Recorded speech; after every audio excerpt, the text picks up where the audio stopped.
താരസംഘടന തെരഞ്ഞെടുപ്പിലേക്ക് മോഹൻലാലിന്റെ നിർദ്ദേശപ്രകാരം അഡ്ഹോക് കമ്മിറ്റിയാണ് തെരഞ്ഞെടുപ്പ് നടത്താൻ തീരുമാനിച്ചത്. 3 മാസത്തിനകം തെരഞ്ഞെടുപ്പ് നടത്താനാണ് ധാരണ. അതുവരെ നിലവിലെ അഡ്ഹോക് കമ്മിറ്റി തന്നെ തുടരും. താരസംഘടനയുടെ കൊച്ചിയിൽ നടന്ന ജനറൽ ബോഡി യോഗത്തിലാണ് തെരഞ്ഞെടുപ്പ് നടത്താൻ തീരുമാനമായത്. പ്രസിഡന്റ് സ്ഥാനം സംബന്ധിച്ച് ധാരണയാകാത്ത സാഹചര്യത്തിലാണ് സംഘടന തെരഞ്ഞെടുപ്പിലേക്ക് നീങ്ങുന്നത്. യോഗത്തിനെത്തിയ മുഴുവൻ അംഗങ്ങളും മോഹൻലാൽ തന്നെ പ്രസിഡന്റ് ആകണമെന്ന് ആവശ്യപ്പെട്ടിരുന്നു. എന്നാൽ അംഗങ്ങളിൽ പകുതിയോളം പേർ മാത്രമാണ് യോഗത്തിനെത്തിയിരുന്നത്.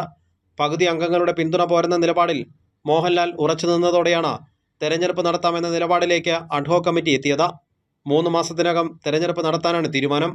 നിലവിലെ അഡ്ഹോക് കമ്മിറ്റിയുടെ കാലാവധി അവസാനിച്ചെങ്കിലും തെരഞ്ഞെടുപ്പ് പൂർത്തിയാകുന്നതുവരെ കമ്മിറ്റി അംഗങ്ങൾ ചുമതലയിൽ തുടരും.